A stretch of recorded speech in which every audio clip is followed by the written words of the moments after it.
Fayum ini mengembara dari berbagai negeri dan kemudian dia atas izin Allah memperlihatkan berbagai macam keajaiban. Sebagaimana Nabi Isa, dia bisa membuat orang buta bisa melihat kembali, orang sakit sekarat bisa sehat lagi dan seterusnya. Sampai kemudian dia mendirikan kemahnya di daerah Najran dan dia beribadah kepada Allah di situ.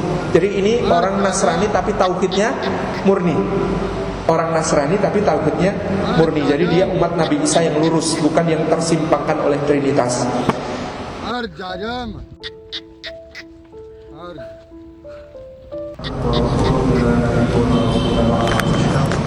Uhayyikum tahiyatul Islam, tahiyatun thayyibatun barakah, tahiyatun minallah, tahiyati ahlil jannah. Assalamualaikum warahmatullahi wabarakatuh. Jamaah yang dimuliakan Allah, mari kita buka majelis kita sore hari ini dengan membaca salawat seperti biasa. Bismillahirrahmanirrahim.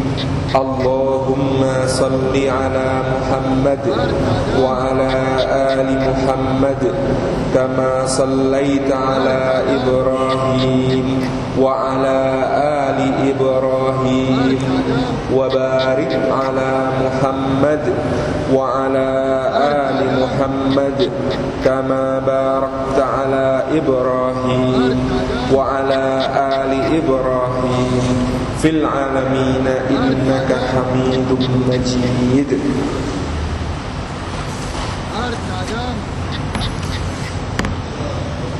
Segala puji bagi Allah, pada kesempatan sore yang berbahagia ini kita dipertemukan lagi. Mudah-mudahan menjadi silaturahim yang diridai Allah, memanjangkan umur kita dalam kemanfaatan dan meluaskan rezeki kita di dalam keberkahan.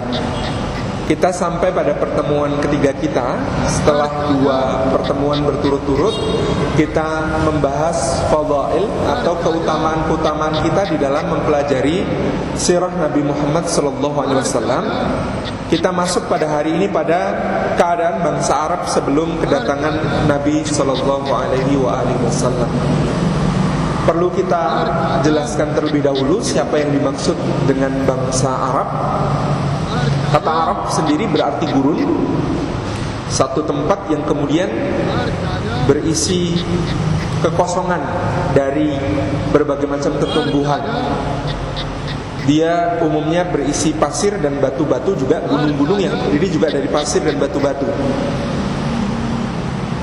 Dalam peta geografi kita melihat jazirah Arab yang sekarang adalah apa yang terbentang dari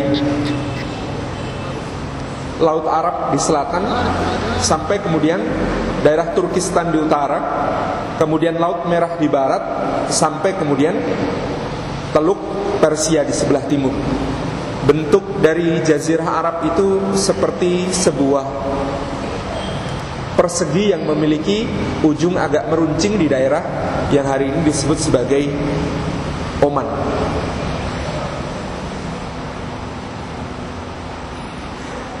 Bangsa Arab, para ulama kemudian membagi, ada Arab yang disebut sebagai Arab Aribah, Arab asli penduduk gurun-gurun. Dan kemudian ada yang disebut sebagai Arab Musta'ribah, Arab yang kemudian berasal dari percampuran sebenarnya berbagai bangsa, yang kemudian akhirnya juga menghuni jazirah Arab. Kita insya Allah akan membahas lebih lanjut tentang bangsa Arab ini pada kesempatan yang akan datang. Nah, kita masuk kepada apa yang disebutkan oleh firman Allah Subhanahu wa taala dalam surah Ali Imran, surah ketiga, ayat yang ke-140. Ini adalah satu keterangan dari Allah Subhanahu wa taala tentang pergiliran di dalam sejarah. A'udzubillahi minasyaitonirrajim. Allah berfirman, "Iyamsaskum qarhum faqad massal qauma qarhum mithluh. Wa tilkal ayyamu nudawiluha bainan nasi wa liya'lamallahu alladhina amanu wa yattakhidha minkum syuhada wallahu la yuhibbudz zalimin." Ayat ini turun dalam kaitan tentang kekalahan kaum muslimin bersama Rasulullah SAW dalam perang Uhud. Allah berfirman, "Iyamsaskun." jika mengenai kalian korhun, luka, faqat, maka sungguh-sungguh masa telah mengenai al-qaum, pada kaum itu, yakni Quraisy, korhun, luka, misluhu, yang sepadan dengannya. Watilkal ayyamu, dan hari-hari itu, kemenangan dan kekalahan, kejayaan dan kehancuran, nudawiluha, kami pergilirkan, bainan nasi, di antara manusia, waliya'lama, dan supaya mengetahui, siapa yang mengetahui, Allahu Allah, alladzina, orang-orang, amanu, yang beriman, wayattakhidha, dan mengambil, minkum, dari antara kalian, syuhada'a, orang-orang yang syahid. Wallahu, dan Allah, la, tidak, yuhibbu, menyukai, adz-dhalimina, orang-orang yang zalim. Ayat ini bicara untuk menghibur pertama-tama kepada kaum muslimin dan Rasulullah SAW yang mengalami kekalahan di dalam perang Uhud, di mana pada masa perang Uhud itu Rasulullah SAW terluka parah. Dalam riwayat Ibnu Abbas radhiyallahu anhu disebutkan gigi beliau tanggal, kemudian wajah beliau ini terhantam oleh satu pukulan sehingga masuk beberapa rantai dari helm beliau ke dalam dahi. Kemudian kepala beliau itu terhantam oleh satu pukulan dari gagang tombak yang kemudian membuatnya memar dan berdarah. Darah banyak mengucur pada diri Rasulullah SAW. Ini yang disebut di firman Allah berikutnya, ghammun min ba'di ghammin. Ada satu keadaan kesedihan di atas kesedihan. Kesedihan pertama itu kalah, kesedihan kedua itu ketika mendengar Rasulullah wafat. Jadi para sahabat itu merasa lebih buruk dari kekalahan kalau sampai Rasulullah kemudian meninggal pada saat itu. Tetapi kemudian Allah ingin menyatakan di dalam ayat ini bahwa adapun jika kalian mengalami luka, maka orang-orang yang memerangi kalian juga pernah mengalami luka-luka, baik itu luka pada perang Badar maupun luka pada perang Uhud ini. Jadi keadaan di dalam perang Uhud sebenarnya ketika Rasulullah dan para sahabat memulai pertempuran, mereka berada di atas angin, keunggulan yang besar. Sampai kemudian ketika pasukan Quraisy mulai kocar-kacir, panji mereka jatuh dan mereka melarikan diri terbirit-birit, Rasulullah sebenarnya sudah berpesan kepada para sahabat yang tinggal di gunung, yaitu pasukan pemanah yang dipimpin oleh Abdullah bin Jubair radhiyallahu anhu, yang kemudian Abdullah bin Jubair ini diperintahkan Rasulullah bersama ke-40 orang, ke-70 orang pemanah yang ada di atas ini, jangan turun karena mereka adalah backup. Kita tahu kalau kemudian Rasulullah berperang di sini di bawah di lembah, lalu kemudian beliau berhasil memenangkan perang itu, pasukan yang di atas ini tetap tidak diizinkan turun. Tetapi ketika melihat kemudian sahabat-sahabatnya di bawah itu mengambil rampasan perang yang sangat banyak, sebagian dari mereka kemudian mengatakan, kita kalau nggak turun nggak kebagian. Jadi mereka ada di atas menjaga gitu ya, kemungkinan ada serangan balik. Tapi kemudian sebagian dari mereka merasa kalau nggak turun sekarang bisa nggak kebagian harta rampasan perang yang sangat banyak yang ada di bawah. Akhirnya kemudian mereka ikut turun. Ketika ikut turun itulah lalu Khalid bin Al-Walid, pemimpin pasukan kavaleri Quraisy yang menjadi cadangan di belakang, melihat kesempatan, yaitu bahwa pasukan pemanah di atas tidak lagi waspada dan tidak lagi menjaga pasukan yang di bawah. Maka Khalid memimpin pasukannya untuk memutari gunung, sampai kemudian mereka berhasil berada di posisi di belakang Rasulullah dan para sahabat, lalu menyerang dari belakang dan menghancurkan pasukan Rasulullah itu sampai kocar-kacir. Dan terhitung yang syahid di kalangan sahabat ada 70 orang, dan Rasulullah sendiri kemudian terluka sangat parah. Tentang perang Uhud insyaallah akan kita bahas dalam kesempatan yang lain. Kita masuk kepada ayat yang tadi, watilkal ayyamu nudawiluha bainan nas, dan hari-hari itu kemenangan, kekalahan, kejayaan, kehancuran, kebaikan, keburukan Allah pergilirkan di antara manusia sebagai sebuah sunatullah, sebagaimana Allah sudah sebutkan di ayat sebelumnya, yaitu surah Ali Imran ayat yang ke-137. Kalau kita membuka di ayat yang ke-137, Allah memfirmankan, qad khalat min qablikum sunanun fasiru fil ardi fanzuru kaifa kana akibatul mukadzibin. telah berlalu sebelum kalian sunnah-sunnah ketetapan Allah, maka berjalanlah kalian di muka bumi, berpetualanglah. Jadi berpetualang itu termasuk perintah Al-Quran. Kalau ada yang suka bersiar gitu ya, kita kalau bahasa Jawa kan sukanya pesiar. Siar itu dari gitu, fasiru, maka berpesiarlah kalian. Fasiru, maka berpesiarlah kalian fil ardi, di seluruh muka bumi, fangduru, maka kemudian lihatlah kaifa kana akibatul mukadzibin, bagaimana kesudahan orang-orang yang mendustakan ayat-ayat Allah Subhanahu wa taala. Ini yang akan kemudian kita lihat pada pembahasan kita, bagaimana ayat ini watilkal ayyamu nudawiluha bainan nas, hari-hari yang dipergilirkan bagi manusia itu terjadi pada sebuah negeri yang menjadi asal usul bangsa Arab, yakni negeri yang disebut sebagai negeri Yaman. Sekarang negerinya sedang kacau di ambang perang saudara, ketika Presiden Ali Abdullah Saleh masih kekeh ingin berkuasa, padahal masyarakat sudah sangat berada dalam keadaan yang menderita. Hampir 60% rakyat Yaman itu memiliki penghasilan kurang dari $2 per hari. Mungkin hampir sama dengan Indonesia gitu ya. Tetapi keadaan di sana biaya hidup lebih tinggi daripada Indonesia. Dan kemudian yang terjadi begitu banyak kekacauan karena masing-masing kepala suku itu berkuasa sendiri-sendiri.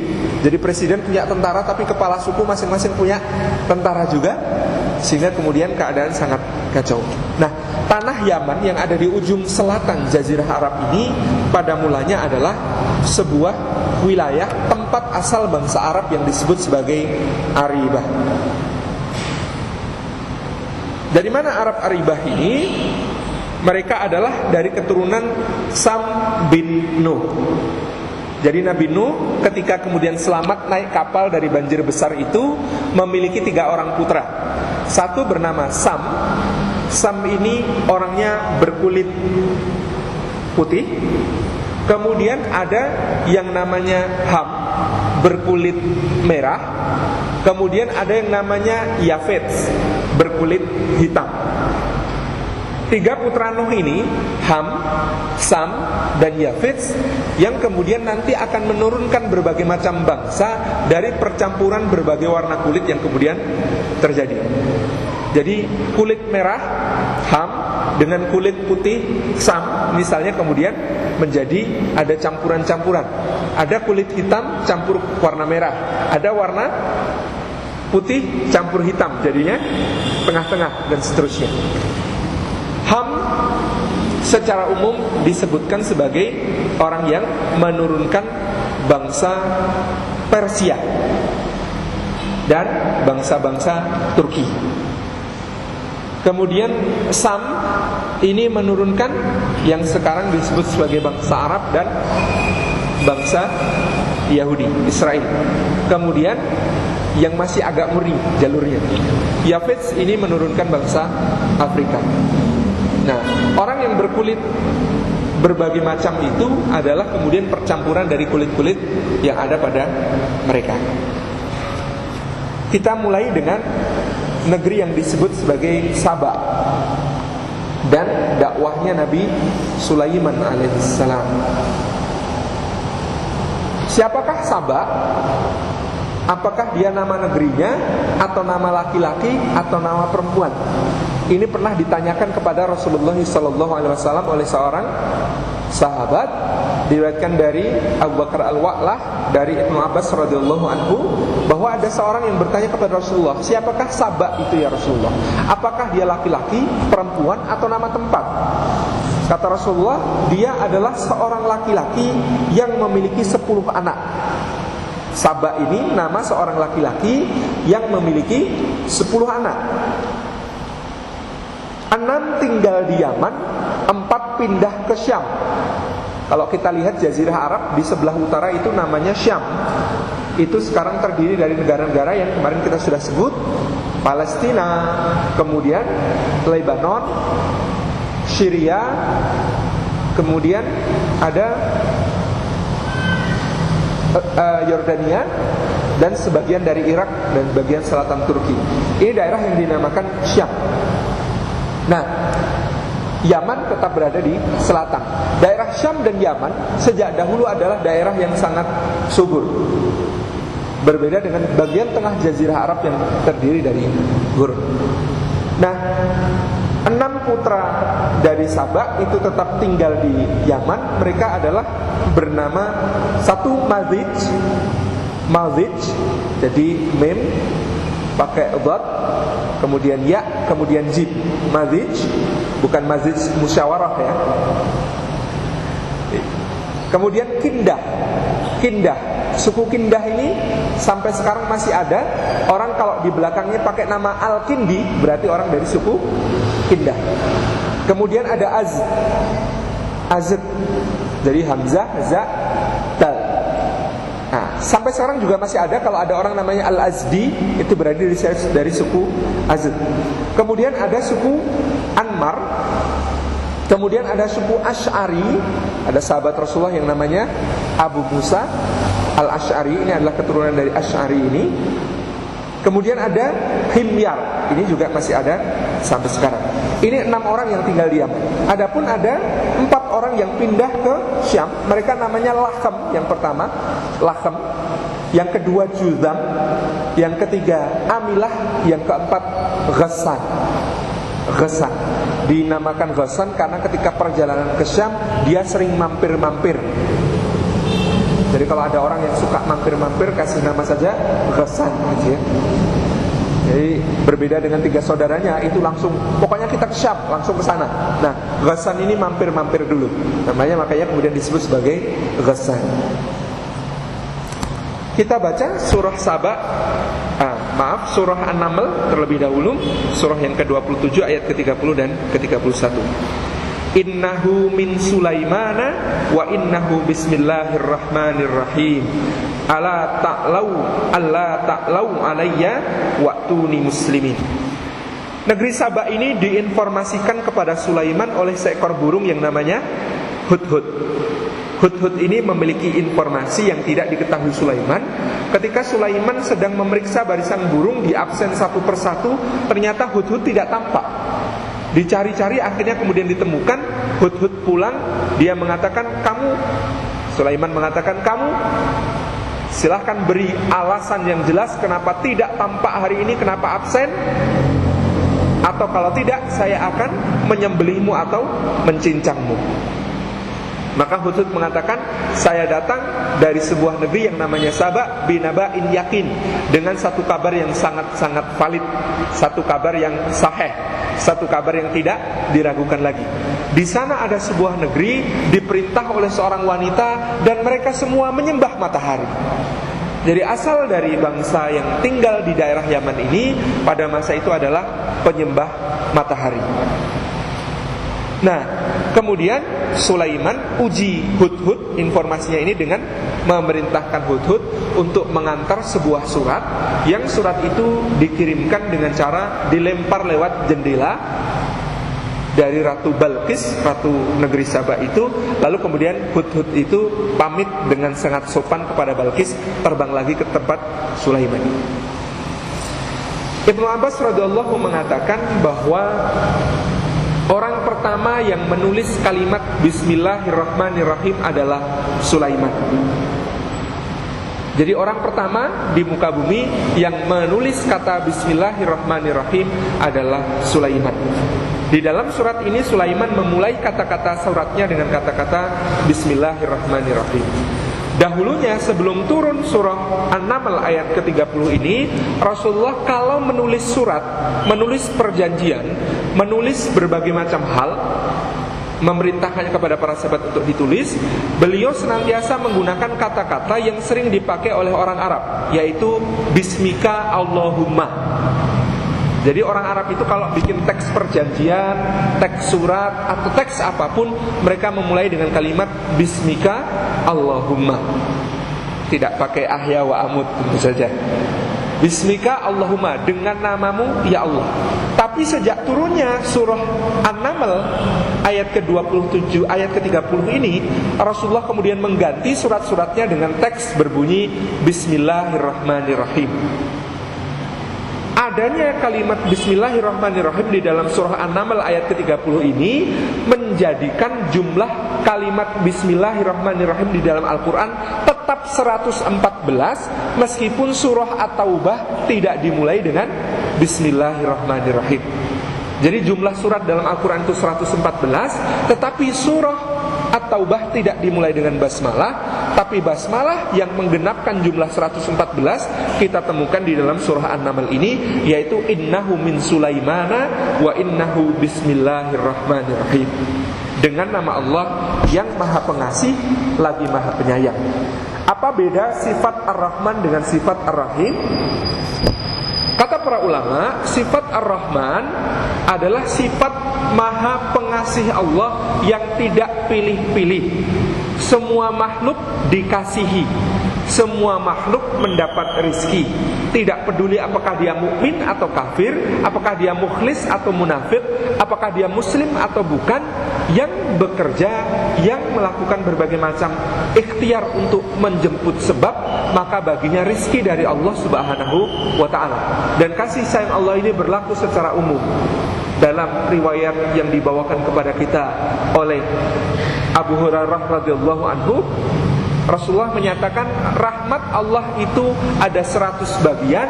Yang satu bagian melekat pada sifat Ar-Rahman, tidak pilih-pilih, diturunkan ke dunia sejak awal penciptaan sampai akhir masa. Dan karena sifat Ar-Rahman yang dibagi rata oleh Allah Subhanahu wa ta'ala ini kepada semua manusia, kepada semua makhluk, maka bahkan hewan pun jadi tidak tega untuk memangsa anaknya. Bahkan kuda pun mengangkat kakinya kalau di bawahnya anaknya sedang terbaring, sehingga tidak menginjak anaknya. Ini saking dahsyatnya rahmat Allah yang satu bagian dan melekat pada sifat Ar-Rahman. Nah, kalau begitu masih ada berapa bagian lagi? Dari 100 itu masih ada 99 bagian yang melekat pada sifat Ar-Rahim. Yang Ar-Rahim ini disebut sebagai maha penyayang. Yang penyayangnya Allah dalam sifat Ar-Rahim ini adalah penyayang yang kemudian dikhususkan bagi orang-orang beriman dan bertakwa. Kapan diberikan? Kelak di akhirat. Maka kalau ngaji dulu di pesantren itu kalau nerjemahkan lengkap, Bismillahi kelawan nyebut asmani Allah, sifati Allah Ar-Rahman, zat kang maha welas asih ing dalem donya lan akhirat. Sifati Allah Ar-Rahim, zat kang maha welas asih ing dalem akhirat bloko. Artinya cuma di akhirat sifat Ar-Rahim itu akan diberikan. Nah, karena sifat Ar-Rahman itu sifat yang tidak pilih-pilih, maka manusia itu tidak mungkin memiliki sifat Ar-Rahman. Manusia itu tidak mungkin memiliki sifat seperti rahmat Allah yang kepada orang yang jahat maupun yang baik, yang membangkang maupun yang taat, yang kemudian dia kaya maupun miskin, yang ini maupun yang itu, kemudian tidak membeda-bedakan, bisa adil merata, itu tidak mungkin dimiliki oleh manusia. Maka kemudian memakai nama Rahman untuk manusia itu diharamkan.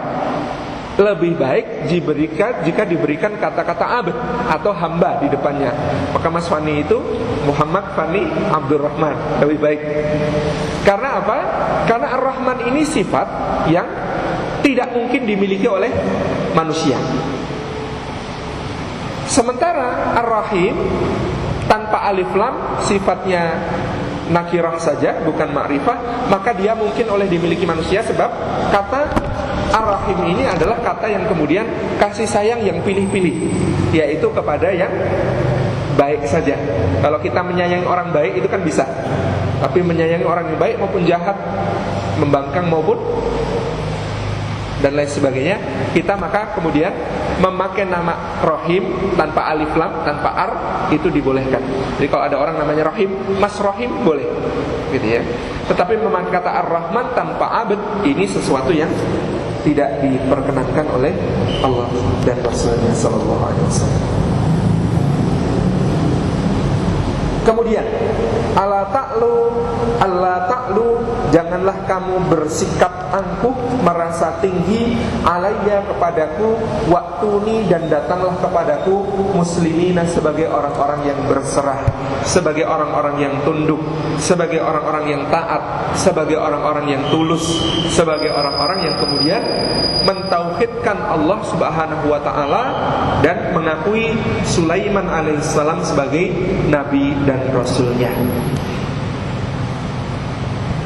Nah, jamaah yang dimuliakan Allah, ayat ini adalah penanda bahwa sejak itu kemudian nanti kita akan lihat kisahnya pada kesempatan lain, bagaimana kemudian Sulaiman ketika berdakwah kemudian dakwahnya sukses, karena setelah Balqis berunding dengan para menterinya, lalu Balqis mengirim hadiah, ternyata hadiahnya tidak mempan dan Balqis sudah menduga.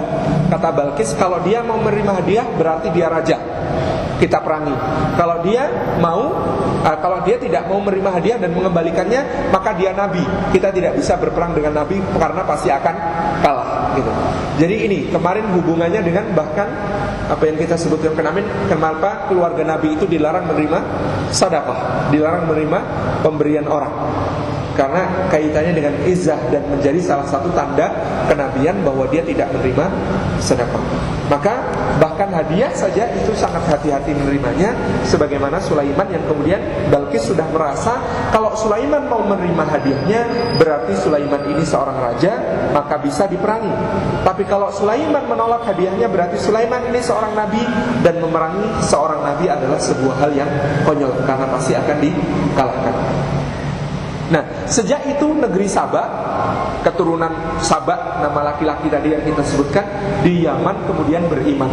Sesudah mereka beriman, maka negeri itu menjadi negeri yang sangat makmur dan kaya, yang kemudian kita baca di B, Bendungan Ma'rib dan banjir besar. Quran surah Saba, Quran surah ke-34 ayat 15 dan 16. Laqad kana li saba'in fi maskanihim ayah jannatani an yaminin wa shimal kulu min rizqi rabbikum washkuru lah baldatun thayyibatun wa rabbun ghafur. Laqad kana, sungguh telah ada li saba'in, bagi orang-orang keturunan Saba di negeri Saba, fi maskanihim, di dalam tempat tinggal mereka, ayah, sebuah tanda kebesaran Allah. Jannatan, yaitu dua buah kebun, an yaminin, di sebelah kanan, wa shimalin, dan sebelah kiri. Kulu, makanlah oleh kalian, min rizki rabbikum, dari rizki Tuhan kalian, washkuru, dan bersyukurlah kalian lahu, kepadanya. Negeri kalian adalah baldatun thayyibatun, negeri yang baik, yang indah, yang makmur, yang sentosa, yang aman dan damai. Wa rabbun, dan Tuhan kalian adalah Tuhan ghafurun, yang maha pengampun. Jadi kalau kita dulu sering diajari Mars MTQ ya, baldatun thayyibatun wa rabbun ghafur gitu. Ini diambil dari ayat ini, yaitu ayat yang menerangkan tentang sebuah negeri yang beriman kepada Allah sejak dakwah Nabi Sulaiman di sana, sehingga negeri ini mendapatkan berkah yang luar biasa dari Allah berupa kebun-kebun yang begitu suburnya. Untuk mengairi kebun-kebun itu mereka membangun sebuah bendungan yang disebut sebagai Ma'rib. Ma'rib ini sebuah tempat yang lokasinya kurang lebih 3 mil. 3 mil berarti sekitar 5,4 km, 5,5 km dari kota yang hari ini disebut sebagai San'a, ibu kota negara Yaman. Jadi Ma'rib itu sekitar 5,4 km dari San'a, sebuah bendungan raksasa sangat besar yang menampung air sangat banyak, dan air itu digunakan untuk mengairi kebun-kebun penduduk Sabah sampai kemakmuran mereka yang sangat berlimpah. Fa'aradu, tetapi kemudian mereka berpaling dari ayat-ayat Allah, berpaling dari tauhid, kata Ibnu Katsir, berpaling dari menyembah Allah Subhanahu wa taala. Fa'arsalna 'alaihim sailal arim, maka kami utus kepada mereka sebuah banjir besar. Jadi sailul arim artinya banjir besar. Sail artinya aliran, arim artinya air yang sangat banyak. Wa baddalnahum, dan kami ganti sesudah itu untuk mereka bi jannataihim, yakni kedua kebun mereka, dengan jannataini, dua kebun, dawatai ukuli khamtin, yang memiliki rasa-rasa pahit. Jadi dulu buah-buahannya segar, anggur, kurma, zaitun, gandum, dan berbagai macam buah-buahan yang amat sangat luar biasa, manis, lembut, bergizi tinggi. Tapi itu kemudian setelah banjir besar itu, maka hancurlah peradaban perkebunan-perkebunan di Yaman, dan berganti menjadi tempat yang hanya ditumbuhi oleh pohon-pohon yang punya rasa pahit, wa aflin, dan pohon yang berduri, wa syai'in min sidrin, dan sedikit sesuatu dari pohon sidr, namanya pohon asal, ini pohon berduri, wa sidr ini juga pohon yang durinya besar-besar, qalil, yang kemudian dia berbuah sedikit. Yang berbuah itu cuma pohon sidr, itu pun sedikit, dan bukan menjadi sumber pangan yang bermutu. Nah, jamaah yang dimuliakan Allah, jadi ketika negeri Saba ini menjelang kehancurannya karena banjir besar, ada seorang yang dinamakan sebagai Amr bin Amir. Ini salah seorang pemuka di negeri Saba. Pada suatu hari dia melihat ada zubalat, dalam tafsir disebut sebagai hewan zubalat, seekor tikus besar atau semacam tikus besar yang dia melubangi bendungan-bendungan di Ma'rib ini. Jadi bagaimana bendungannya bisa jebol? Ternyata dikerikiti tikus. Tikus-tikus yang sangat besar ini kemudian melubang-lubangi bendungan-bendungan ini, sehingga kemudian ketika itu Amr bin Amir merasa ini sepertinya akan terjadi bencana, dan dia melihat kaumnya sudah menjadi kaum yang kembali menyembah berbagai macam berhala. Maka dia kemudian berusaha untuk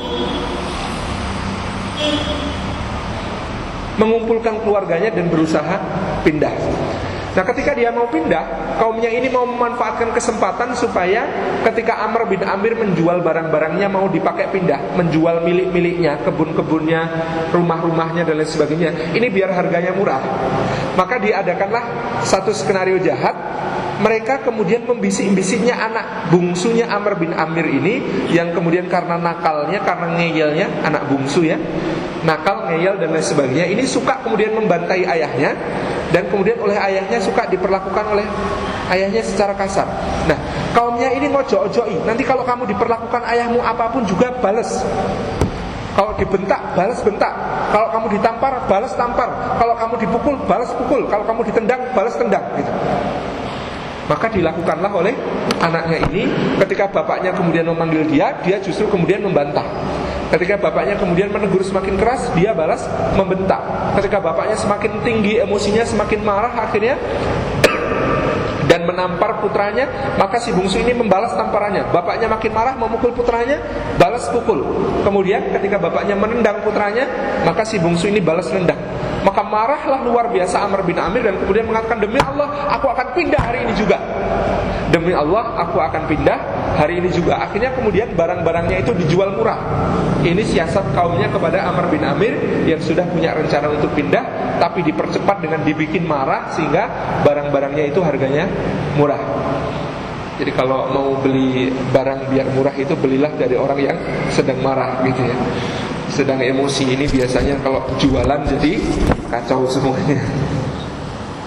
Nah, akhirnya kemudian Amr bin Amir ini mengumpulkan anak-anaknya, lalu mereka bergerak pindah ke daerah yang disebut sebagai wilayah suku Akka, di sekitar daerah yang sekarang namanya Najd, kota Riyadh di Saudi Arabia.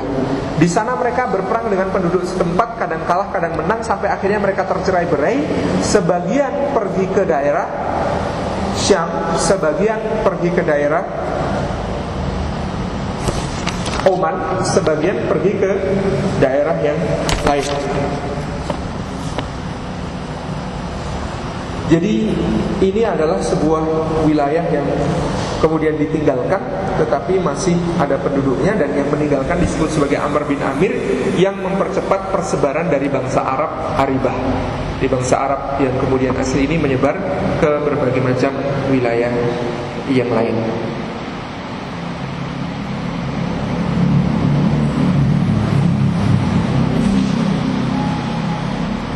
Nah, anak-anaknya Ammar bin Amir itu ada yang namanya Jufnah. Anaknya yang namanya Jufnah ini pergi ke Syam, menurunkan penduduk Syam. Kemudian ada anaknya yang namanya Khuza'ah, ini mendiami daerah yang sekarang di sekitar kota Madinah, Yathrib. Kemudian ada anaknya yang namanya Aus dan Khazraj. Ini yang kemudian nanti menurunkan penduduk asli Yathrib atau Madinah. Jadi Aus dan Khazraj itu dari mana? Asalnya juga dari Yaman gitu ya. Mereka adalah anak-anak dari Ammar bin Amir yang namanya Aus dan Khazraj. Nah, sementara yang di Yaman kemudian apa yang terjadi? Di Yaman kemudian berdirilah satu dinasti yang namanya dinasti Tababa'ah. Dinasti Tababa'ah yang kemudian memerintah daerah Yaman. Nah, pada suatu hari Raja Tababa'ah yang namanya Robi'ah bin Nasir ini bermimpi. Dia merasa mimpinya sangat mengerikan dan aneh.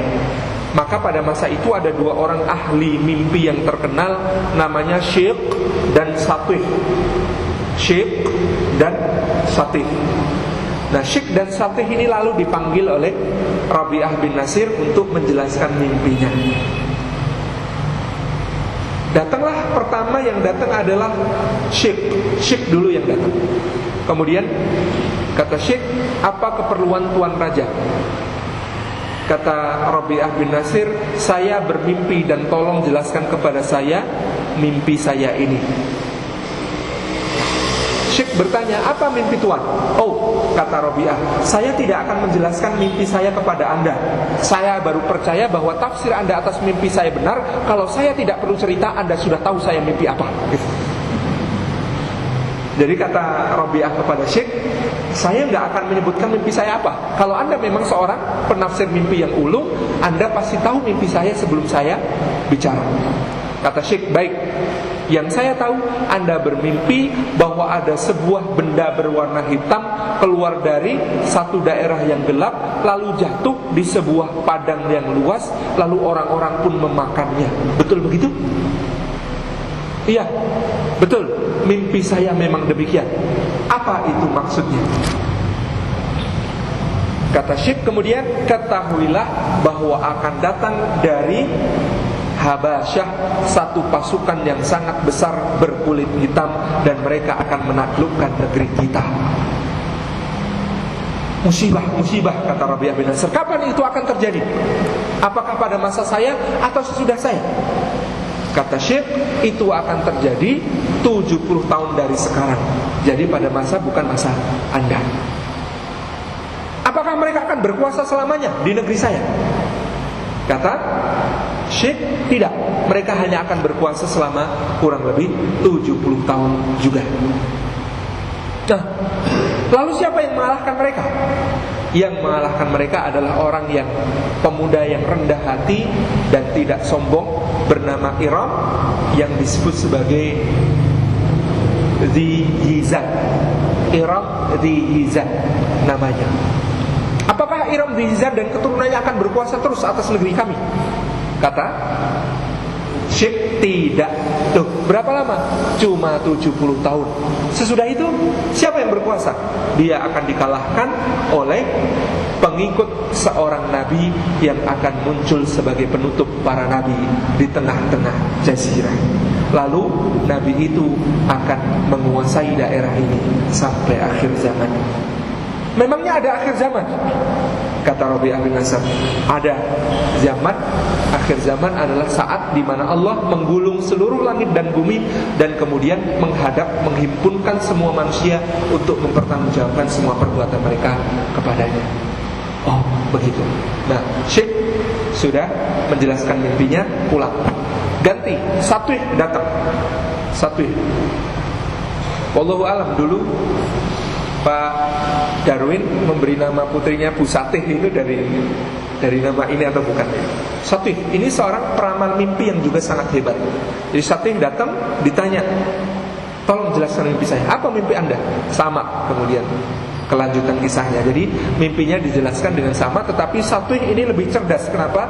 Karena satu ini lebih menjelaskan dengan penjelasan nama-nama dan lain sebagainya secara lebih detail dibandingkan Syekh. Ini yang kemudian membuat Rabi'ah bin Nasir ini berkemas-kemas dan siap-siap untuk hijrah. Dia juga siap-siap untuk hijrah. Hijrahnya kemana? Ke daerah yang disebut sebagai Hira, dan itu ada di wilayah yang hari ini disebut sebagai negara Irak.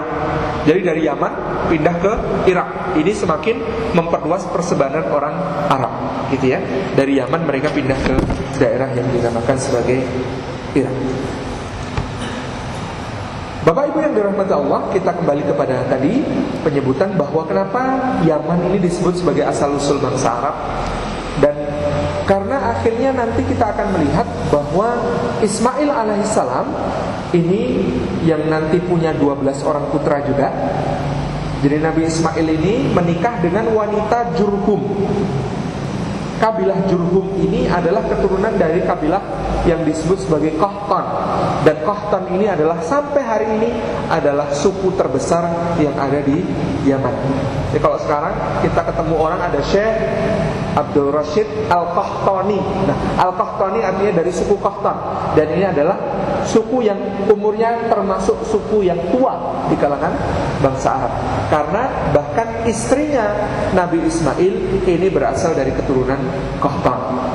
Adapun Nabi Ismail yang kemudian nanti menurunkan orang-orang yang disebut sebagai Quraisy. Nah, Quraisy ini Arab musta'ribah. Kenapa? Karena Arab yang kemudian datang kemudian dari jalur bapaknya datang kemudian, yakni dari Ibrahim alaihissalam menurunkan Ismail, baru kemudian ada tambahan dari Arab asli berupa ibunya, yakni orang Qahtan ini. Ini Arab musta'ribah yang kemudian justru nanti dianggap sebagai Arab yang paling Arab. Anehnya, kenapa? Karena mereka tinggal di dekat Ka'bah, yang Ka'bah ini adalah rumah Allah Subhanahu wa taala yang dibangun oleh Ibrahim, dan karena mereka berasal dari keturunan dari Ismail bin Ibrahim yang dianggap sebagai keturunan yang paling mulia. Karena keturunan dari Nabi yang meletakkan dasar-dasar keagamaan di seluruh jazirah Arab. Nah, Rasulullah SAW pernah bersumpah di depan para sahabat, demi Allah antara aku sampai Adam alaihissalam tidak ada perzinaan.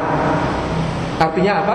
Bapak Ibu yang dirahmati Allah, nasab Rasulullah ke atas Muhammad bin Abdullah bin Abdul Muthalib bin Hashim bin Abdi Manaf, terus sampai Ismail, sampai kemudian Ibrahim, sampai Adam, itu sama sekali tidak ada riwayat perzinaan. Mereka selalu berada di dalam ikatan pernikahan. Maka nasab Rasulullah ini adalah nasab yang paling bersih, paling suci, dan paling indah. Karena sungguh berasal dari pernikahan demi pernikahan yang turun-temurun. Tidak ada riwayat sama sekali adanya perzinaan di dalam nasab Rasulullah SAW. Dan itu adalah bagian dari penjagaan Allah kepada beliau SAW. Adapun ibu Ismail itu adalah Hajar, dan Hajar ini adalah orang Mesir.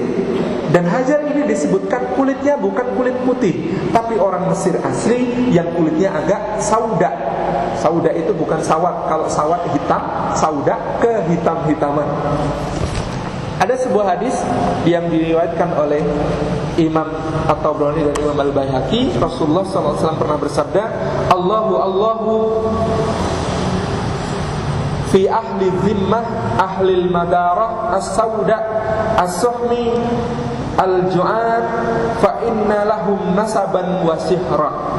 Allahu Allah, artinya demi Allah aku mewasiatkan kepada kalian fi ahli zimmah, tentang orang-orang ahli zimmah, orang-orang yang bukan beragama Islam, tetapi kemudian mereka itu rela untuk hidup damai di bawah kepemimpinan agama Islam. Siapa mereka itu?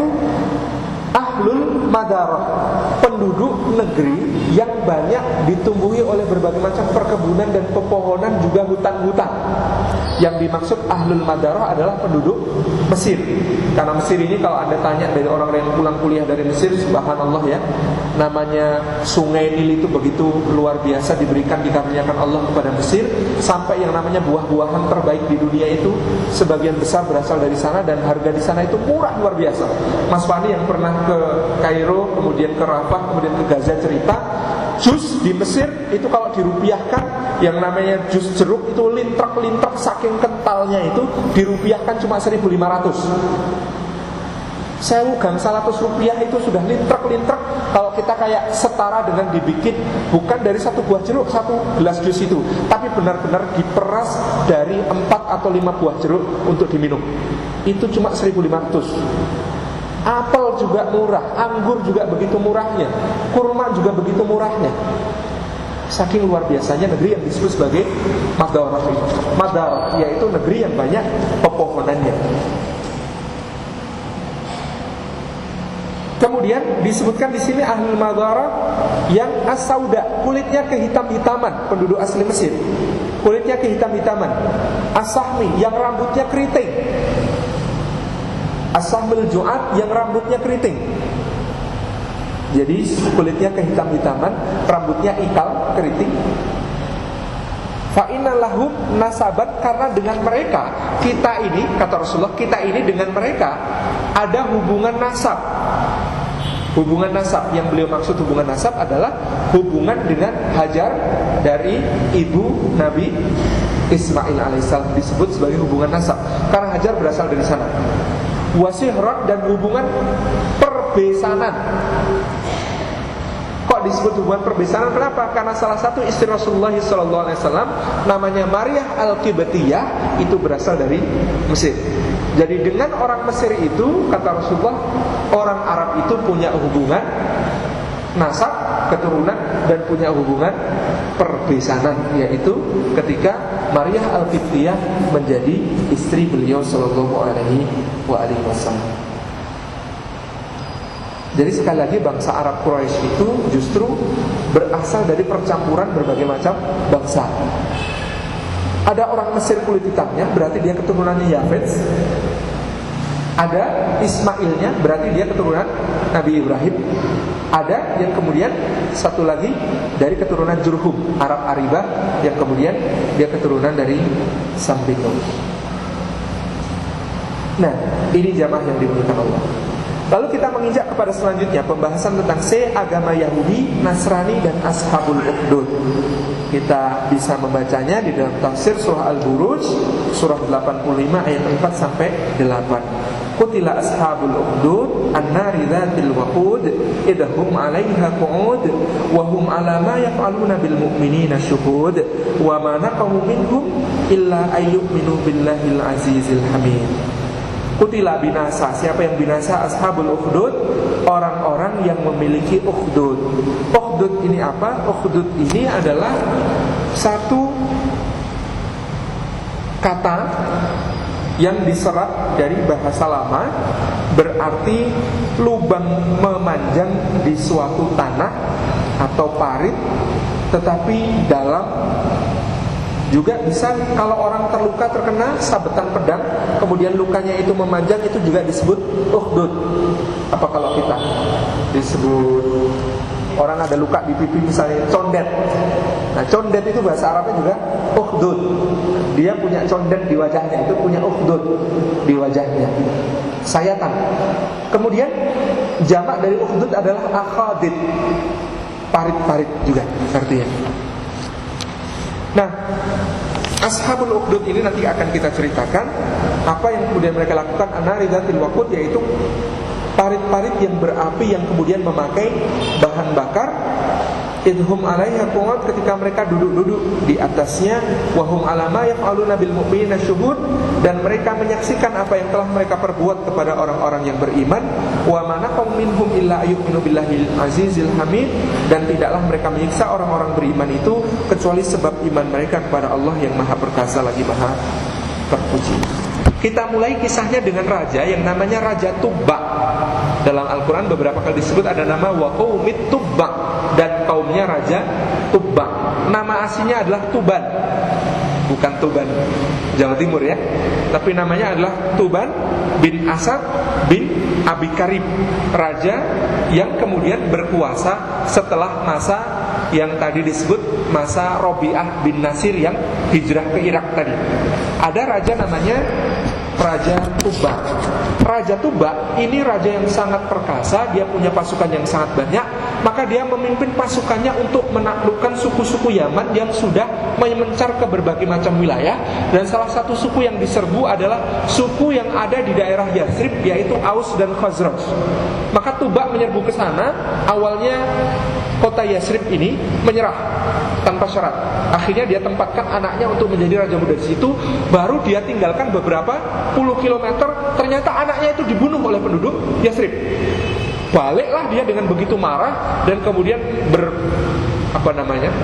begitu bersemangat untuk memerangi kota Yathrib. Dia dihadapi oleh pemimpin Aus dan Khazraj yang namanya Amr bin Tolah. Amr bin Tolah ini memimpin pasukan Yathrib menghadapi pasukan Raja Tuba dari Yaman ini. Mereka berperang pada siang hari, sementara pada malam hari Amr bin Tolah ini memerintahkan rakyat Yathrib untuk menjamu Raja Tuba bersama pasukannya ini sebagai tamu dengan jamuan sebaik-baiknya. Disuguh kurma, disuguh roti, disuguh daging, disuguh minuman, disuguh berbagai macam susu dan lain sebagainya. Kata Raja Tuba sambil, kalau kita mungkin bayangannya tepok jidat istilah anak sekarang gitu ya. Ini kaum aneh, siang mereka mengangkat pedang memerangi kita, tapi malamnya menjamu kita sebagai tamu. Pasti mereka adalah kaum yang mulia. Akhirnya kemudian Raja Tuba menghentikan perang. Sudah, kalau begitu maunya kalian apa? Kata penduduk Yathrib itu, kami mau tetap merdeka, jangan ganggu-gugat kemerdekaan kami. Baik kalau begitu, kalian merdeka. Lalu kemudian Raja Tuba ini juga kemudian beri saran oleh dua orang rabi Yahudi dari Bani Quraidah. Jadi waktu itu orang-orang Yahudi sudah bermukim di kota Yathrib. Kenapa? Karena mereka membaca Taurat. Dari kota di antara dua bukit yang ditumbuhi pohon kurma akan muncul Mesias, akan muncul juru selamat mereka, yang itu nanti adalah Rasulullah SAW. Sehingga mereka berharap dengan pindah ke Madinah, gitu ya, pindah ke Yathrib ini, waktu itu belum bernama Madinah, Nabi itu akan muncul dari keturunan mereka sendiri, gitu ya. Orang-orang Yahudi ini mikirnya Quraidah, Qainuqa, Nadir, kemudian juga suku-suku yang lain, Auf dan lain sebagainya, ini pengennya juru selamat Yahudi akhir zaman ini juga akan berasal dari keturunan mereka. Akhirnya mereka pindah ke situ. Nah, dua orang rabi ini yang mereka berasal dari Quraidah, dan Quraidah ini adalah cucu dari Levi bin Yakub bin Ishak bin Ibrahim. Jadi Nabi Yakub itu punya 12 putra, yang putra terbesarnya namanya Levi. Levi ini biasanya menurunkan para rabi, para ulama Bani Israel. Nah, ada dua orang rabi Yahudi yang mengatakan jangan hancurkan tempat ini, jangan hancurkan kota Yathrib. Kenapa? Karena tempat ini nanti akan menjadi tempat munculnya seorang nabi akhir zaman yang ditunggu oleh semua bangsa. Tolong jangan hancurkan tempat ini, kata kedua rabi Yahudi itu. Baik, kalau begitu, saya tidak akan hancurkan kota ini, tapi syaratnya kalian berdua ikut jadi penasihat saya, gitu. Jadi dia sudah mulai tertarik kepada agama Yahudi. Maka akhirnya Raja Tuba ini mengikuti kedua orang rabi ini. Jadi dua rabinya ini direkrut jadi penasihatnya. Mereka kemudian melakukan perjalanan ke Makkah. Menjelang sampai di kota Makkah, ada satu suku namanya suku Hudail. Suku Hudail ini ingin menghancurkan Raja Tuba, tapi mereka bersiasat. Caranya bagaimana? Raja Tuba tahu tidak, di Makkah itu ada bangunan tua, rumah kuno, yang di dalamnya itu ada harta yang berasal dari semua raja dan nabi masa terdahulu. Itu isinya emas, isinya perak, permata, yakut, marjan, dan semua hal yang sangat indah-indah ada di dalam semuanya, zamrud dan sebagainya. Itu semua isinya harta sepenuhnya. Kamu taklukkan saja, kamu geledah saja, kamu ambil, kamulah raja yang paling berat atas itu. Bangunan apa yang mereka maksud? Ka'bah. Jadi kata Hudail, Ka'bah itu isinya harta tok-tok, penuh dengan harta yang sangat banyak. Kamu silahkan hancurkan Ka'bah itu. Raja Tuba ini sudah bersemangat. Kenapa? Karena sudah hampir kehabisan perbekalan setelah perang yang berkepanjangan kemana-mana, gitu ya. Akhirnya kemudian dia begitu bersemangat untuk menghancurkan Ka'bah. Tapi kemudian dia minta pertimbangan kepada dua rabi Yahudi ini. Dua rabi Yahudi ini mengatakan tertawa, dia berdusta. Mereka itu orang-orang yang berdusta. Siapapun yang berani mengganggu Ka'bah pasti akan dihancurkan Allah. Hudzail ini ingin membuat kau wahai Raja Tuba dihancurkan sama Allah. Makanya mereka memberikan kepadamu saran yang aneh. Saran bahwa di dalam Ka'bah ada hartanya. Lalu kemudian kamu akan menghancurkan Ka'bah, dan sesudah itu kamu tidak mendapatkan apa-apa. Lalu datanglah dari langit azab atasmu. Demi Allah jangan turuti sarannya, karena sesungguhnya Ka'bah itu adalah sesuatu yang sangat agung ditinggalkan oleh Ibrahim sebagai tempat ibadah bagi semua. Lalu kenapa kalau dia tempatnya Ibrahim kok kalian gak beribadah ke sana? Kata Tuba kepada orang-orang Yahudi ini, kenapa kok Yahudi tidak mau ibadah ke Ka'bah? Kalau benar Ka'bah itu sesuatu yang agung. Kata dua rabi Yahudi ini, bagaimana mungkin kami mau ibadah ke Ka'bah? Uang di sekitarnya penuh berhala, jijik dong gitu. Jadi orang Yahudi ini jijik kalau lihat berhala. Dan mereka jijik melihat darah yang ditumpahkan baik dari hewan kurban maupun dari manusia di sekitar Ka'bah. Sehingga mereka kemudian meskipun mengakui Ka'bah itu sebagai rumah yang dibangun oleh nenek moyang mereka Ibrahim, mereka tidak mau beribadah ke Ka'bah. Ini asal mulanya kenapa Yahudi tidak mau ibadah ke Ka'bah, padahal mereka sangat mengakui bahwa yang namanya Ka'bah itu dibangun oleh Nabiullah Ibrahim alaihissalam. Nah, lalu kemudian Raja Tuba ini minta saran kepada kedua rabi Yahudi ini. Kalau begitu apa yang harus kulakukan di dekat Ka'bah? Lakukanlah syariat Ibrahim, yaitu tawaf keliling 7 kali, lalu kemudian sembelih hewan kurban di situ, kamu bercukur di situ dan sedekah kepada penduduknya. Itu yang harus kamu lakukan. Maka Raja Tuba ini dengan sisa-sisa hartanya, dia kumpulkan semua hartanya, dia jual bahkan peralatan perangnya untuk apa? Untuk menjamu penduduk Makkah dengan daging hewan kurbannya, dengan roti-roti yang sangat banyak, dengan air madu dan perasan gandum. Jadi gandum diperas airnya, kemudian dicampur dengan madu dan itu disajikan untuk penduduk Makkah. Maka penduduk Makkah pun kemudian sangat menghargai apa yang dilakukan oleh Raja Tuba ini. Lalu pulanglah Raja Tuba ke Yaman dengan penuh gilang gemilang karena mendapatkan simpati penduduk-penduduk Jazirah Arab. Begitu sampai di Yaman, Raja Tuba ini ditolak oleh suku Himyar, suku yang waktu itu terbesar di Yaman. Kata suku Himyar, dilarang masuk. Anda sudah berpindah agama dari agama kami semua, agama berhala maksudnya, sehingga Anda menganut agama Yahudi, Anda dilarang masuk ke negeri kami. Kata Raja Tuba, aku justru ingin mendakwai kalian kepada agama kebenaran ini, yaitu agama Yahudi. Ayolah ikut saya agama Yahudi. Tidak, kami tidak mau ikut agama Yahudi. Akhirnya kemudian ada seorang pemuka kaum itu mengusulkan, kalau begitu kita selesaikan dengan hakim api. Jadi orang Yaman sejak dulu percaya api itu bisa mengadili dua orang yang berselisih. Kalau ada dua orang berselisih, ayalan gontok-gontokan, dua-duanya dicemplungkan ke dalam api, mana yang selamat berarti dia itu yang benar. Nah akhirnya si Raja Tuba ini kemudian menyuruh dua orang rabi Yahudi tadi yang berkalung Taurat. Jadi rabi Yahudi itu pakai, kalau lihat film Passion of the Christ itu ya tahu ya. Jadi pakai berbagai macam atribut keagamaannya, simbol-simbolnya, kemudian dia berkalung Taurat.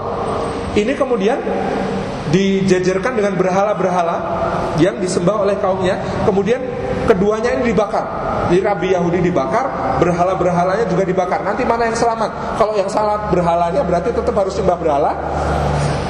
Kalau yang selamat rabi Yahudinya nanti beralih jadi agama Yahudi. Begitu dibakar ternyata biiznillah semua kemudian berhala-berhala dan sesembahan patung-patung itu hancur binasa oleh api. Sementara rabi Yahudi ini keluar dalam keadaan penuh keringat tapi tidak terbakar. Jadi mereka dahinya ini berkeringat tetapi tidak terbakar. Akhirnya penduduk Himyar ini semuanya masuk ke dalam agama Yahudi. Nah selesai dakwahnya siapa namanya Raja Tuba ini, dia kemudian menyerahkan kepemimpinannya kepada anaknya yang namanya Hasan. Nah Raja Hasan bin Tuba ini nanti dibunuh oleh saudaranya yang namanya Amr. Padahal dia sudah diingatkan oleh penasihatnya yang namanya Zurwain, jangan bunuh kakakmu. Kalau kamu bunuh kakakmu, kamu pasti akan tidak bisa tidur selama-lamanya. Jadi membunuh saudara itu kutukannya, kata Zurwain, adalah tidak akan bisa tidur selama-lamanya. Tapi ternyata peringatan itu ketersep. Jadi peringatannya oleh Zurwain kepada Amr, adiknya Hasan ini ditulis di kertas gitu ya, ditinggal di tahta. Tidak sempat dibaca, terlanjur mengikuti saran orang-orang Himyar yang kemudian menginginkan agar membunuh Hasan. Dia membunuh Hasan, begitu membunuh Hasan, benar, dia sepanjang hidupnya tidak pernah bisa tidur. Akhirnya dia kemudian memanggil Dzulruwain, kenapa saya sekarang tidak bisa tidur? Loh, saya kan sudah mengingatkan Anda. Di mana mengingatkannya? Itu di kertas di tahta. Ternyata kertas itu masih ada di tahta. Dibaca baru kemudian sadar, oh ternyata kalau membunuh Hasan laknatnya berubah, tidak bisa tidur selama-lamanya. Akhirnya Hasan ini, adiknya Hasan yang namanya Amr ini marah kepada orang-orang yang mengusulkan untuk membunuh Hasan. Dia panggil semuanya, dia penggal, dia bunuh. Lalu dia memerintah beberapa hari, habis itu mati. Karena apa? Sudah gak tidur berbulan-bulan. Itu langsung dia kemudian, beberapa waktu kemudian dia mati. Ketika dia mati, terjadilah perpecahan besar di kalangan bangsa Himyar dan Yaman secara umum. Sampai kemudian yang terjadi perpecahan itu, berkuasalah seorang yang sangat cerdik, licik, pandai dan menjijikkan. Namanya Lahni'ah. Lahni'ah ini berasal dari kaum pinggiran, gitu ya. Anak yang tidak jelas anaknya siapa, bukan keluarga istana, tapi tiba-tiba kemudian berkuasa dan memerintah. Dan na'udzubillah min dzalik, Lahni'ah ini disebutkan dalam sejarah bahwa dia orang yang menganut perbuatan kaum Nabi Lut. Suka kemudian berhubungan dengan pemuda-pemuda tampan, dan yang dia kejar adalah pemuda-pemuda keturunan istana yang kemudian dia rusak supaya tidak bisa lagi menjadi raja. Sampai kemudian satu hari ada salah satu keturunan dari Hasan bin Tuba tadi yang kemudian sangat luar biasa, tampan orangnya, begitu agung, begitu mulia, masih muda, atletis, kekar begitu ya. Akhirnya Lahni'ah ini ingin menghancurkan orang ini yang namanya adalah Zur'ah Dzunnuwas. Pemuda ini yang namanya Zur'ah Dzunnuwas. Tapi Zur'ah sudah tahu dia akan diapain sama Lahni'ah. Akhirnya dia simpan pisau di dalam sepatunya. Ketika kemudian dia masuk ke kamarnya Lahni'ah, ketika Lahni'ah hendak kemudian melakukan perbuatan bejatnya, dia membunuh Lahni'ah, kemudian memotong kepalanya dan menunjukkannya kepada rakyat, dan dia menjadi raja dari negeri yang disebut Himyar ini. Yang kemudian Raja Dzunnuwas ini adalah raja yang berhasil mengembalikan kemakmuran negeri Yaman. Tetapi di sisi lain negeri, ada negeri yang namanya Najran. Negeri Najran ini negeri yang beragama Nasrani. Kalau tadi Dzunnuwas agamanya Yahudi. Nah, negeri Najran ini negeri yang beragama Nasrani. Kepada mereka pernah ada salah seorang murid dari murid, dari murid, dari murid, dari murid, dari murid, dari murid, dari murid, dari murid, muridnya Nabi Isa yang datang namanya Fayyum. Saya tidak tahu nama Latinnya siapa, tapi dalam tulisan Arabnya itu Fa, Ya, kemudian dipisah, kemudian ada Ya lagi, Wawu, kemudian Mim. Fayyum. Fayyum ini mengembara dari berbagai negeri, dan kemudian dia atas izin Allah memperlihatkan berbagai macam keajaiban. Sebagaimana Nabi Isa, dia bisa membuat orang buta bisa melihat kembali, orang sakit sekarat bisa sehat lagi, dan seterusnya. Sampai kemudian dia kemudian mendirikan kemahnya di daerah Najran, dan dia beribadah kepada Allah di situ. Jadi ini orang Nasrani tapi tauhidnya murni. Orang Nasrani tapi tauhidnya murni. Jadi dia umat Nabi Isa yang lurus, bukan yang tersimpangkan oleh Trinitas. Nah, di Najran itu ada sebuah tempat yang kemudian ada seorang tukang sihir hebat. Orang-orang mengirimkan anak-anaknya untuk belajar kepada ahli sihir ini. Nah, kemudian datanglah di situ seorang anak yang namanya Abdullah bin Samir. Abdullah bin Samir ini anaknya Samir, kepala suku di Najran ini, yang kemudian ingin belajar sihir kepada tukang sihir itu. Tapi dia ketika melihat Fayyum ini sedang ibadah, dia sangat tertarik. Lalu dia berhenti di situ dan justru belajar dari Fayyum, menjadi seorang Nasrani yang baik, bertauhid. Sampai kemudian satu hari dia berdakwah di hadapan raja, dan dia akan dibunuh oleh raja berulang kali, dilempar dari gunung, gak mati, kemudian dibuang ke laut, gak mati, dimasukkan ke api, gak mati, diapa-apain gak mati. Lalu Abdullah bin Samir mengatakan kepada Raja Najran ini, Anda bisa membunuh saya, syaratnya Anda syahadat dulu, bertauhid dulu. Nah, Anda mukul saya seringan apapun, saya mati kalau Anda bersyahadat dulu. Maka kemudian raja ini bersyahadat, dia kemudian mempersaksikan keesaan Allah. Lalu dia pukul pemuda ini, cuma diketuk di bagian dahinya, tuk, begitu tiba-tiba darah memancar dari kepala si anak ini. Kemudian dia mati. Nah, rajanya ini juga kemudian mati gitu. Dan kemudian seluruh penduduk di Najran ini masuk agama Nasrani. Tidak berapa lama kemudian, ketika orang Najran ini semuanya beragama Nasrani, datanglah Raja Dunuwas tadi, Raja Zur'ah Dunuwas tadi yang beragama Yahudi, datang ke negeri Najran. Dan kemudian dia memaksa seluruh penduduk Najran untuk masuk agama Yahudi, padahal mereka semua beragama Nasrani. Karena tidak mau, maka kemudian digalilah parit oleh Dunuwas ini, yang kemudian inilah yang disebut sebagai Ashabul Ukhdud, di mana ketika itu Dunuwas membantai 20.000 orang penduduk Najran yang beragama Nasrani karena tidak mau ikut agama Yahudi. Demikian kita sambung insyaallah pada pekan berikutnya. Mudah-mudahan bermanfaat keterangan kita tentang Ashabul Ukhdud. Masih akan kita lanjutkan sedikit pada pekan yang akan datang. Wallahul muwaffiq. Assalamualaikum warahmatullahi wabarakatuh. Satu atau dua. Bapak Ibu dan Saudara sekalian, sebelum ada satu atau dua yang bertanya dan pengumuman, insyaallah pekan depan kami akan dari panitia akan menyediakan untuk buka masa sunnah hari Kamis. Insyaallah untuk itu kepada jamaah sekalian untuk bisa puasa hari Kamis. Tapi ya nggak puasa nggak apa-apa gitu, tetap datang hadir. Dan nanti insyaallah kita makan bareng gitu aja. Artinya insyaallah besok pekan depan kita insyaallah kita sediakan buka puasa sunnah, dan bagi yang tidak puasa tetap hadir, nah, tidak apa-apa. Nah, silakan untuk pengumuman yang dulu. Insyaallah infak hari ini akan kita sumbangkan untuk pembangunan Islamic Center. Seberapa pendapatnya insyaallah akan kita sebagian untuk pembangunan Islamic Center, ya, karena memang ternyata ada yang dari jauh itu nginep juga. Kalau kemarin ada yang dari Klaten, ada yang dari Gunung Bromo, hari ini malah ada yang dari Malang. Ini ada di Masjid Sejak Nabi. Karena perlu nginap, salah satunya insyaallah biar segera mau dibikinkan.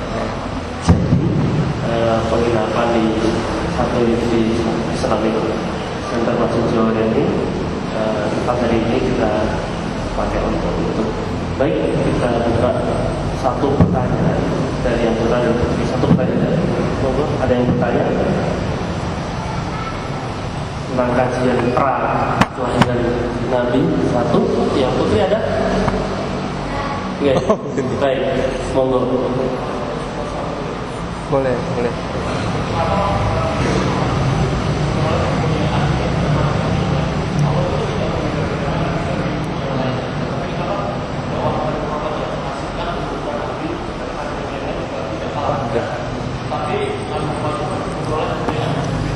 Ya, satu aja.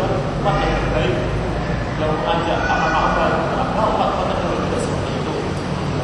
terima kasih. Moga Bu.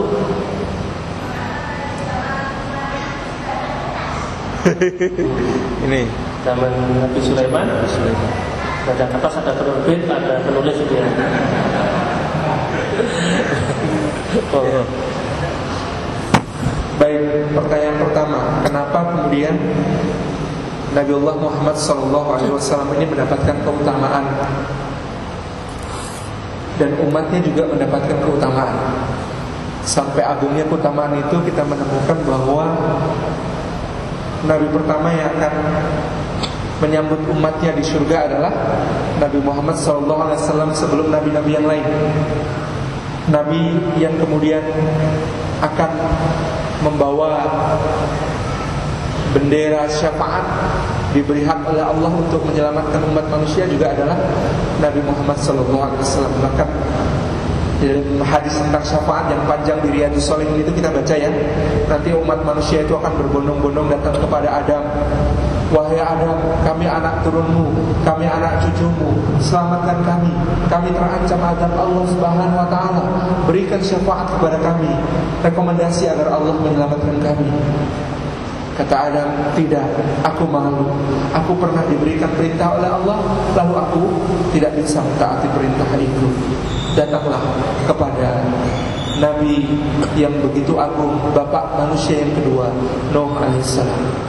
Maka orang itu lari kemudian berbondong-bondong kepada Nabi Nuh alaihissalam. Lalu kemudian mereka minta kepada Nuh, wahai Nabi Nuh, engkau adalah orang yang diselamatkan oleh Allah di dalam kapal. Engkau begitu mulia di sisinya dengan dakwah yang begitu panjang. Tolong mintakan kepada kami syafaat kepada Allah Subhanahu wa taala. Mintakan untuk kami syafaat kepada Allah Subhanahu wa taala. Kata Nabi Nuh, sesungguhnya aku malu, aku tidak bisa meminta syafaat kepada Allah, karena aku bahkan meminta untuk anakku sendiri saja keselamatan ketika sedang naik kapal, Allah tidak memberikannya. Bagaimana mungkin aku meminta untuk kalian? Itu kata Nabi Nuh. Kata Nabi Nuh, pergilah kepada kekasih Allah, Khalilur Rahman, Ibrahim alaihissalam. Maka mereka pun berduyun-duyun menemui Nabi Ibrahim. Kemudian mereka kepada Nabi Ibrahim mengatakan, wahai Ibrahim, engkau adalah Khalilur Rahman, kekasih Allah Subhanahu wa taala. Tolong mintakan syafaat Allah kepada kami, untuk kami, kepada Allah Subhanahu wa taala, untuk kami, sehingga kami bisa bebas dari ancaman azab ini. Kata Nabi Allah Ibrahim alaihissalam, tidak, sesungguhnya aku malu karena aku sudah pernah berdusta. Di dalam Al-Quran Ibrahim itu disebutkan bukan dusta jelek, dusta baik, tetapi karena itu saja Ibrahim sudah malu kepada Allah Subhanahu wa ta'ala. Dan bahkan Ibrahim mengatakan, aku sudah pernah meminta kepada Allah, wa min dzurriyyati, dan anak turunku ya Allah. Tapi Allah menjawab, la yanalu ahdid dzalimin, janji Allah itu tidak akan berlaku untuk orang-orang yang zalim. Maka jangan minta padaku, mintalah kepada Musa, yang dia adalah pemimpin Bani Israel yang paling utama. Maka kemudian pergi kepada Musa, jawaban Musa juga sama, bagaimana saya bisa minta? Gak bisa, minta Isa sana gitu. Kepada Isa yang kemudian disebut sebagai keajaiban Allah di muka bumi, roh Allah yang ditiupkan. Isa juga mengatakan, enggak, saya enggak bisa. Pergilah kepada Nabi terakhir Muhammad sallallahu alaihi wasallam. Lalu kepada Muhammad, lalu Allah Subhanahu wa taala mengizinkan Muhammad bersujud di hadapannya memohon syafaat. Lalu Allah mengabulkan syafaat syafaat untuk diberikan melalui Rasulullah sallallahu alaihi wasallam. Nah, mengapa? Karena memang di antara hamba-hambanya Allah Subhanahu wa taala memilih yang terbaik. Dan hamba yang terbaik yang dipilih oleh Allah adalah Muhammad sallallahu alaihi wasallam, dengan nama yang juga terbaik sepanjang masa. Lalu dengan nama Muhammad ini Allah memberikan kepadanya risalah yang tidak hanya untuk manusia, tetapi untuk semua manusia, jin, dan seluruh alam semesta. Diberikan risalah terakhirnya oleh Allah, risalah pamungkas yang tidak ada risalah sesudah itu.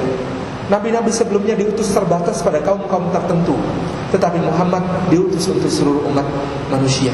Dan apa yang dialami oleh Muhammad SAW di dalam dakwahnya adalah satu hal yang akan menunjukkan kepada kita betapa akhlak Muhammad ini memang layak untuk menjadi seorang nabi akhir zaman.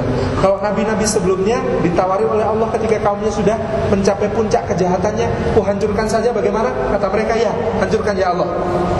Tapi Muhammad, apa yang dikatakan oleh Muhammad? Tidak ya Allah, aku berharap dari sulbi mereka kelak akan muncul keturunan yang mengesahkan engkau.